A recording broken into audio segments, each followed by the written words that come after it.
হে সাহাবায়ে কেরাম, আল্লাহর বড়ত্বের কথা, আল্লাহর কুদরতের কথা প্রকাশ করতে গিয়ে এক বান্দা মুখে উচ্চারণ করেছে, ইয়া রব্বি লাকাল হামদু কামা ইয়ামবাগি লিজালালি ওয়াজহিক ওয়া আযীমি সুলতানিক। আয় আল্লাহ, আপনার বড়ত্ব, আপনি যত বড় মামুনিব, আমি আপনার ছোট্ট নগণ্য গোলাম। আপনি আপনাকে খুশি করতে যেইভাবে শুকরিয়া আদায় করা দরকার মুনিব, আমি অসহায়, আমি পারি না। আমি কতটুকুন পারি, যতটুকুন আমার শক্তিকে তুকুলায়, এটা বলার পর বান্দা উচ্চারণ করেছে, ইয়া রব্বি লাকাল হামদু কামা ইয়ামবাগি লিজালালি ওয়াজহিক ওয়া আযীমি সুলতানিক। এ কথা বলার পর সঙ্গে সঙ্গে কিরামান কাতিবিনের হাতে কলম পড়ে যায়। এই বাক্যের বিনিময়ে কত সওয়াব লিখবে ফেরেশতাদের জানা নাই। আল্লাহর কাছে বললেন, আল্লাহ, আপনার বান্দা একটা বাক্য উচ্চারণ করেছে, এর বিনিময়ে কত হতে পারে আমাদের জানা নাই। ও মুনিব, আমাদের একটু বলে দেন। আল্লাহ জানেন না? আল্লাহ বলেন, এবার ফেরেশতাদ্বয় আমার বান্দা কি বলেছে? ফেরেশতাদ্বয় বলেন, আল্লাহ, আপনার বান্দা বলেছে, ইয়া রব্বি লাকাল হামদু কামা ইয়ামবাগি লিজালালি ওয়াজহিকা ওয়া আযীমি সুলতানিক। আমার আল্লাহ বলেন, ফেরেশতাদ্বয়, এই বাক্যের বিনিময় কত তোমাদের জানা নাই। শোনো, এই বাক্যের এত সওয়াব, যদি কিয়ামত অবধি পর্যন্ত তোমরা দুইজনে লিখতে থাকো, লিখতে থাকো, লিখতে থাকো, লিখতে লিখতে কিয়ামত হয়ে যাবে, কিন্তু সব লিখে শেষ করতে পারবা না। হে ফেরেশতাদ্বয়, যেই বান্দারা মুখে উচ্চারণ করেছে আমার প্রশংসার কথা, হুবাহু ওই বান্দার আমল নামায় লিখে রাখো। কাল কঠিন মাসার ময়দানে বান্দা যখন আমার কাছে আসবে, আমি আল্লাহ নিজে এর পুরস্কার দিয়া দিব। বলেন, ইয়া রব্বি লাকাল হামদু কামা ইয়ামবাগি লিজালালি ওয়াজহিক ওয়া আযীমি সুলতানিক। আলহামদুলিল্লাহ।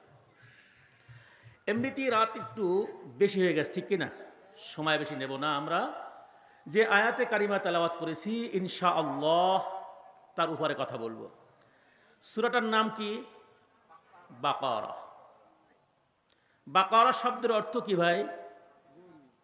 বকনা বাছুর, ঠিক কিনা? মূলত এই সূরাটা কি সব গরুর উপরে লেখা? গরুর উপরে লেখা নয়।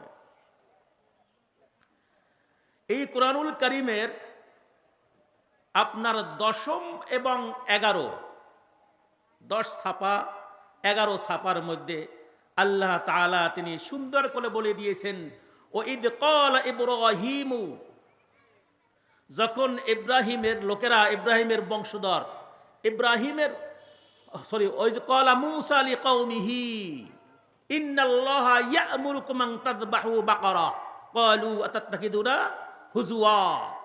একটা গরুকে জবাই করাকে কেন্দ্র করে আপনার এখানে আল্লাহ তাআলার একটা বিশাল শিক্ষণীয় ঘটনা রয়ে গেছে মানুষের জন্য। আল্লাহর খুব ভালো লেগেছে, তাই মানুষের সামনে এটা উপস্থাপন করেছেন। ঘটনা বলবো। বনি ইসরাইলের মধ্যে এক ব্যক্তি, খুব প্রভাবশালী ধনাঢ্য ব্যক্তি। পক্ষান্তরে ওই ব্যক্তিরই তার ভাতিজা, দিনহীন অনাথ ইবনু সাবিল, সম্পদ বলতে কিছু নাই, কাঙাল ভিখারি, এই একটা ভাতিজা। আর চাচার কি? অডেল সম্পত্তির মালিক, সুন্দরী ষোড়শী রূপসী একটা মেয়ে। একদিন তাফসীরে কাসিরের মধ্যে আসছে, একদিন এই ভাতিজা চিন্তা করলো আমি এত কষ্ট করে করব কেন, এক ঢিলে দুই পাখি মারা। যদি আমি আমার চাচাতো বোনকে বিবাহ করতে পারি, অনায়াসে সকল সম্পত্তি, কথা কন, অনায়াসে সকল সম্পত্তি আমার হয়ে যাবে, তো এত কষ্ট কিসের? না, আমি আর কষ্ট করতে চাই না। ভেবে চিনতে আপনার একজন লোক দিয়ে প্রস্তাব দিল যে আমি আমার চাচাতো বোনকে বিবাহ করতে চাই। এই প্রস্তাবটা নিয়ে গেল কার কাছে? চাচার কাছে। চাচা শুনে রেগে মেগে একাকার। এমন কি আছে ওর পরিচয় দেওয়ার মতো? অর্থ সম্পত্তি, টাকা পয়সা, প্রভাব প্রতিপত্তি, লেখাপড়া কিছুই তো নাই। আমি আমার মেয়ের জন্য জামাই হিসাবে এটা গ্রহণ করতে পারি না। যখন তাকে ফিরিয়ে দেওয়া হলো, রিফিউজ করা হলো, শয়তান তাকে বুদ্ধি দিল। তাফসীরে কাসিরের মধ্যে আসছে, শয়তান তাকে বুদ্ধি দিল, তুমি কাজ করো, তোমার চাচার সঙ্গে যেহেতু অমুক গোত্রের আগে থেকে বিরোধ চলমান, তুমি তোমার চাচাকে গিয়ে বলবে, চাচা যান, অমুক গোত্রে আরব থেকে বণিকরা এসেছে মাল আসবাব ক্রয় বিক্রয় করার জন্য, যদি আপনি একটু বলে দিতেন ওরা আমাকে কিছু মালামাল দিত, সারাদিন এটা বেচা বিক্রি করার পর আমি তাদেরকে ফিরিয়ে দিতাম, কিছু ওখান সম্পদ থেকে কিছু টাকা পয়সা আমাদেরকে কমিশন দিত, তার থেকে আমার চলে যাইবে, কোনো সমস্যা নাই। চাচা চিন্তা করলো একদম প্রস্তাব খারাপ না, প্রতিদিন নিজের থেকে টাকা দেওয়ার থেকে নিজে গায়ে খেটে কিছু ইনকাম করে, এটাই ভালো, ওই দিকে তার খেয়াল থাকুক, ওই দিকে সে মনোনিবেশ করুক, আপাতত আমার মেয়ের দিকে নজর তখন থাকবে না। যেই বুদ্ধি দিল, বুদ্ধি দেওয়ার পর চলে গেল চাচার কাছে। চাচাকে বলল, চাচা রাজি হলো, তবে শর্ত দিল, চাচা এখন না, রাতের আধারে আমি এবং আপনি যাব। রাতের আধারে গেল, অনেক দূর যাওয়ার পর যেই বাড়ির সঙ্গে চাচার পূর্ব থেকে শত্রুতা, সেই বাড়ির সামনে গিয়ে চাচাকে হত্যা করল। হযরতে মূসা আলাইহিস সালাতু ওয়াস সালামের শরিয়াতে এটা ছিল, এত পরিমাণ হত্যা যজ্ঞ বেড়ে গিয়েছিল, আপনার তাওরাতে হত্যার কোনো বিধান তখনও নাজিল হয় নাই। তবে তিনি একটা আইন করেছেন এভাবে, যেই বাড়ির সম্মুখে আপনার নিহত ব্যক্তি পাওয়া যাবে, ওই ব্যক্তিওয়ালারা নিহত ব্যক্তির পরিবারকে আপনার রক্তপান দিতে বাধ্য থাকবে। কথা বোঝা গেছে ভাই? ক্লিয়ার? পিছনে আমার কথা বুঝতে পারতেছেন ভাই? আচ্ছা, তাফসীরে কাসিরে বলছে চাচাকে হত্যা করা হলো, রাতের আধারে বাড়িতে গেল, খুব সকালে ঘুম থেকে জাগ্রত হয়ে চাচার বাড়িতে আসলো, বোনকে ডাকলো, দেখো চাচা কোথায়? বোন বলল, কে বা কারা রাতের আধারে আমার বাবাকে ডেকে নিয়ে গেল? সেই রাত গেল, এখন পর্যন্ত আমার বাবা ফেরে নাই। কিন্তু মূল হোতাকে তা তো চাচাতো বোন জানে না। চাচাতো বোনকে বলা হলো, চলো আমরা খুঁজে ফেরি, দেখি পাওয়া যায় নাকি। সারাদিন খুঁজতে থাকলো, খুঁজতে খুঁজতে যেই জায়গা, যেই বাড়ির সম্মুখে হত্যা করলো, এখানে এত তাড়াতাড়ি যাওয়া যাবে না, ধরা খেয়ে যাওয়া লাগবে। সারা এলাকা ঘুরতে ঘুরতে দিন গড়াইয়া বিকাল চলে গেল সেই বাড়িতে। গিয়ে দেখলো লাশকে কেন্দ্র করে মানুষ, উৎসুক ভিড় ঠেলে যখন সেই লাশের কাছে গেল, লাশের কাছে যাওয়ার পর চাচা যান বলে একটা চিৎকার মারল, বেহুশ হয়ে পড়ল। সব নাটক করা হলো, আইওয়াশ করা হলো। এখন এক পর্যায়ে এই ভাতিজা বলল, আমার চাচাকে তোমরা হত্যা করেছো, রক্তপান দাও। তারা বলল আমরা হত্যা করি নাই। বলে তোমরা করেছো? আমরা করি নাই। ব্যাপারটি একসময় মূসা আলাইহিস সালাতু ওয়াস সালামের কাছে গেল। মূসা আলাইহিস সালাতু ওয়াস সালাম বললেন দেখো, যদি তোমরা খুনিকে বের করতে চাও, ও ইদ ক্বালা মূসা লিকওমিহি ইন্নাল্লাহা ইয়া'মুরুকুম আন তাযবাহু বাকারা ক্বালু আতাত্তাখিযুনা হুজুয়া ক্বালা আউযু বিল্লাহি আন আকুনা মিনাল জাহিলিন। মূসা আলাইহিস সালাম বললেন, যদি খুনিকে শনাক্ত করতে চাও একটা গরু জবাই দাও।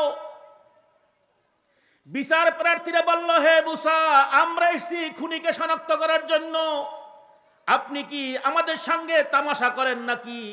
গরু জবাই দেওয়ার সঙ্গে খুনিকে শনাক্ত করার কি সম্পর্ক থাকতে পারে? আসলাম বিচারের জন্য, কোন গরু জবাই দাও, তো এটা হইল কথা? অনেক লম্বা কথা, আমি ওদিকে যাব না, অনেক লম্বা কথা। শেষ পর্যন্ত শনাক্ত করা হলো কি হলো না? কথা কন। শনাক্ত করা গেল, আমও গেল, সালাও গেল। চাহাতো বোনকেও পাইল না, সম্পদও পাইল না। অত লোভ ভালো না, বোঝেন নাই? ক্ষমতার লোভ, সম্পদের লোভ। এখন ক্ষমতাও নাই, সম্পদও নাই, এখন রাস্তায় রাস্তায় টিকি না। কথা বোঝেন নাই? এই জন্য কোনো লোভ ভালো, লোভ ভালো না। আল্লাহ তাআলা, আমরা সরাসরি তাফসীর দিকে যাই। আল্লাহ তাআলা কি বলছেন? কাইফা তাকফুরুনা বিল্লাহি ওয়া কুনতুম আমওয়াতান ফাআহইয়াকুম। আল্লাহ বলেন, হে মানুষরা, তোরা কিভাবে আমি আল্লাহ আমাকে স্বীকার করো, অথচ তোরা ছিলি মরা। কি কয়? আল্লাহ বলেন তোরা ছিলি মরা। ফাআহইয়াকুম, এরপরে আমি আল্লাহ তোদের মধ্যে জীবন দিলাম। সুম্মা ইউমীতুকুম, আবার তোদেরকে মরণ দিব।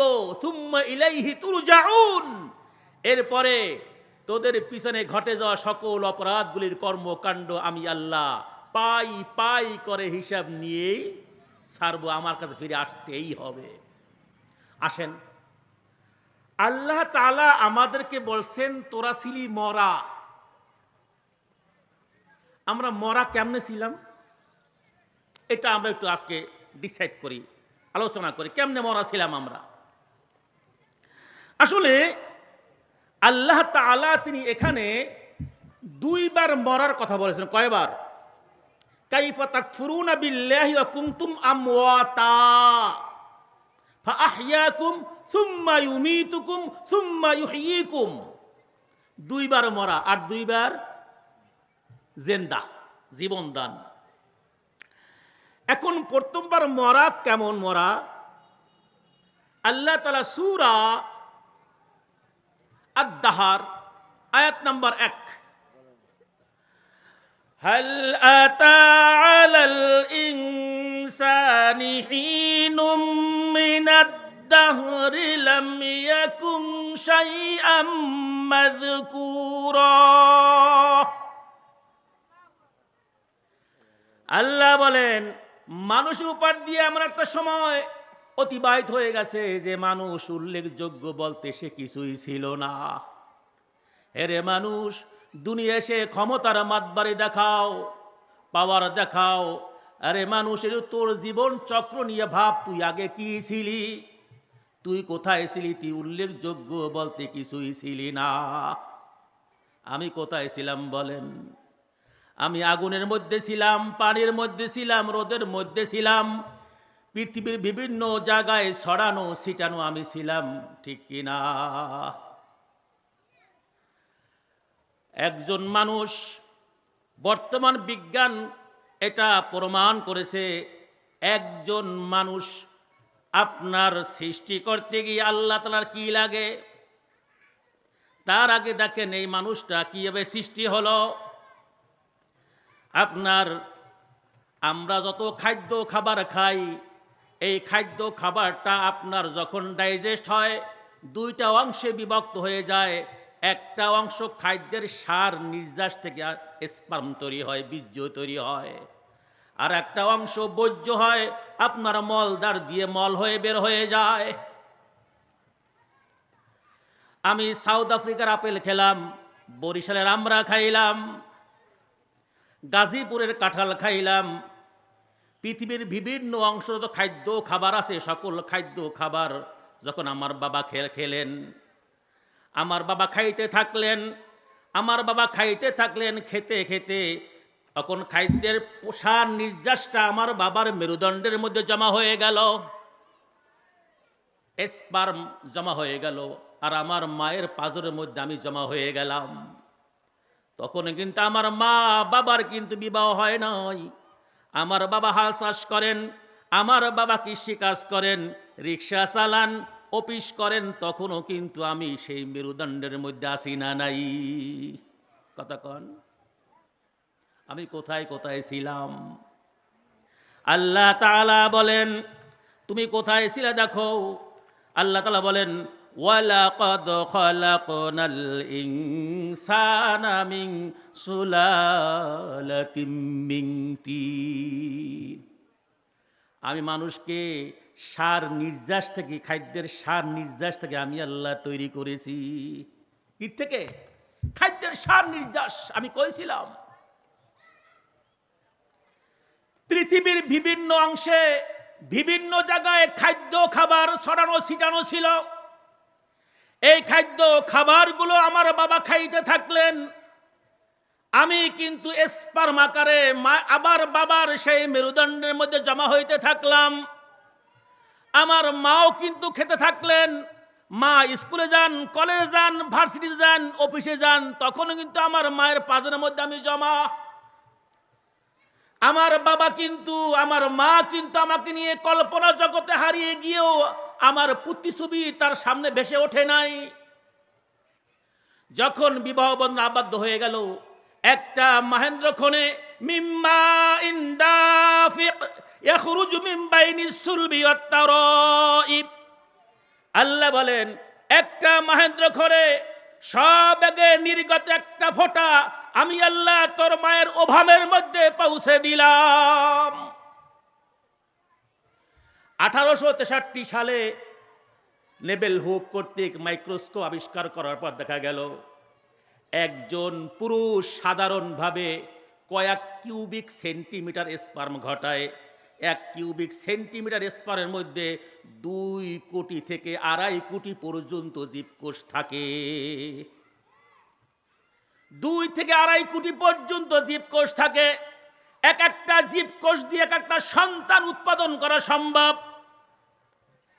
যখন সবেগে আপনার নির্গত পানির দৌড় মারল মায়ের ওভামের মধ্যে, 2 থেকে 3 কোটি জীবকোষ সমানে দৌড়াইল। আমিও দৌড়িয়েছি, উনিও দৌড়িয়েছেন, আপনিও দৌড়িয়েছেন, কিন্তু কেউ জিততে পারেনি।